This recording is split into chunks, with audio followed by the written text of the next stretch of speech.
Salut tout le monde. Aujourd'hui, j'ai mis un gros pull. Je voudrais commencer par m'excuser par la mauvaise luminosité dans cette vidéo, mais il fait vraiment pas beau aujourd'hui et j'ai pas le choix que de mettre une vieille lampe cassée pour faire ma lumière. J'espère que ça ira mieux dans la prochaine. Voilà. Cela étant dit, bienvenue dans la vidéo qui marque le début d'une nouvelle chronique sur cette chaîne. C'est une idée qui me trotte dans la tête depuis 1 ou 2 semaines environ et dont le concept est assez particulier. D'ailleurs, pour vous l'expliquer, il faut que je vous raconte une petite histoire. Père Castor, raconte-nous une histoire. Père Castor, raconte-nous 2 histoires. Il y a quelques semaines, ma soeur, une amie et moi étions en train de nous balader à Paris. Sur la place Saint-Michel pour être plus précise, à une heure assez avancée de la soirée, et on passe devant un arrêt de bus. Et parce que je crois que mon œil accroche ces petites choses-là, je vois 4 énormes sacs pleins de livres, il y en avait partout, ça débordait. Donc c'est le genre de vision qui ne laisse pas 3 filles comme nous de marbre. Donc on s'est peut-être jeté sur les 4 sacs, on a peut-être fouillé pendant 3 plombs pour pouvoir voir tous les livres un par un pour être sûr qu'on passait pas à côté d'un des livres. Et on est peut-être revenu avec une tonne de livres à la maison. Et vous voyez peut-être où je veux en venir. Ma petite chronique sous l'arrêt de bus aura pour mission, si on peut dire ça comme ça, d'essayer de répondre à la question suivante: peut-on faire de grandes découvertes littéraires dans les livres jetés à la rue par les autres? Ou pour faire plus simple, a-t-on raison de ne jurer que par le neuf? Au risque de paraître un peu pédante ou d'essayer de nager à contre-courant des tendances d'aujourd'hui, j'ai remarqué que beaucoup de gens ont l'air de bouder les vieux livres et préfèrent n'acheter que du neuf. Alors je suis pas une extraterrestre complètement, bien sûr que j'aime acheter du neuf. Je sais pas, par exemple mon petit livre Chéri des fiancés de l'hiver, je l'ai acheté neuf et quand je l'ai eu dans les mains, j'ai l'impression d'avoir un nouveau-né.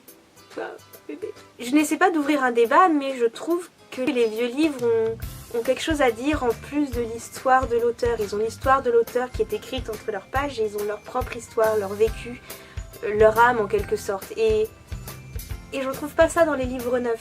Du coup cette chronique servira à prouver si j'ai tort ou pas, ou servira à prouver rien du tout. C'est juste une petite chronique sans prétention qui parlera de livres que j'ai trouvé du coup dans un contexte particulier. Et without further ado, comme disent les anglophones, où je ne vous fais pas plus attendre et je vous présente les livres donc que j'ai ramassés sous cet arrêt de bus. Voici les livres abandonnés que j'ai trouvés dans la rue il y a un peu plus de 2 semaines. Et je vais lire les titres avec vous, et j'en ai lu aucun, donc je découvre. Enfin, bien sûr que j'ai lu les titres, mais il y en a certains, j'ai même pas lu les descriptions derrière.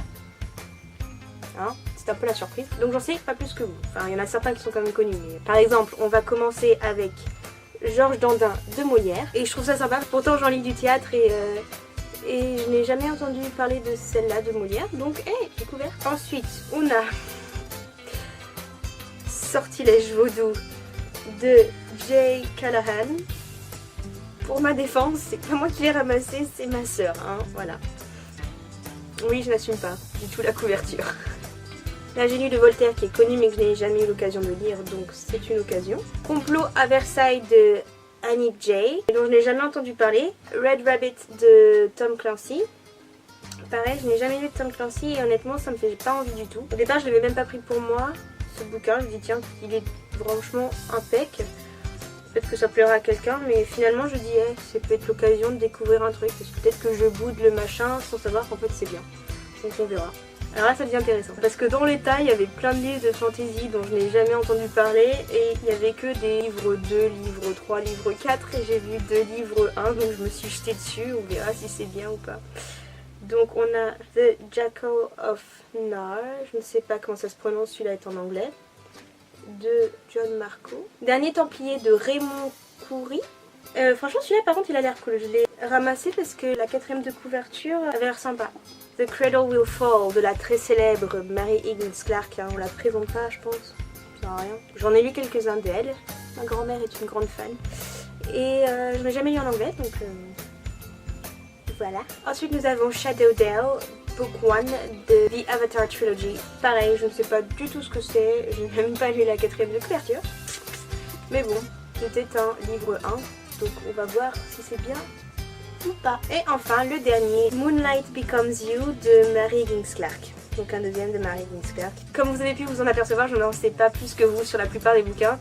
Certains promettent une expérience en tout cas intéressante, c'est le moins qu'on puisse dire. Le but de la chronique est de faire régulièrement le point sur les livres que j'ai lus, dire ce que j'en pense, faire un résumé, enfin tout le tralala, et essayer de voir si dans les 10 livres que j'ai ramassés sous cet arrêt de bus, il y a des choses qui valent la peine d'être lues. Et vu que je n'ai pas encore choisi le livre que je vais lire en premier pour commencer cette chronique, le premier livre dont je vous parlerai du coup, on va choisir ensemble. J'ai les titres des bouquins sur des petits bouts de papier dans ma tasse clochette. Et donc je pioche maintenant.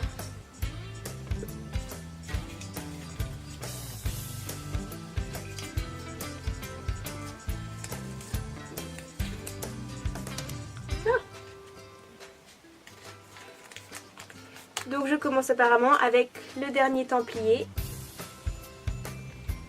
C'est flou. Nous parlerons donc de ce livre dans ma prochaine vidéo sur cette chronique. Et en attendant, plein de bisous et à la prochaine. Dans le quartier, c'était... Du coup cette chronique...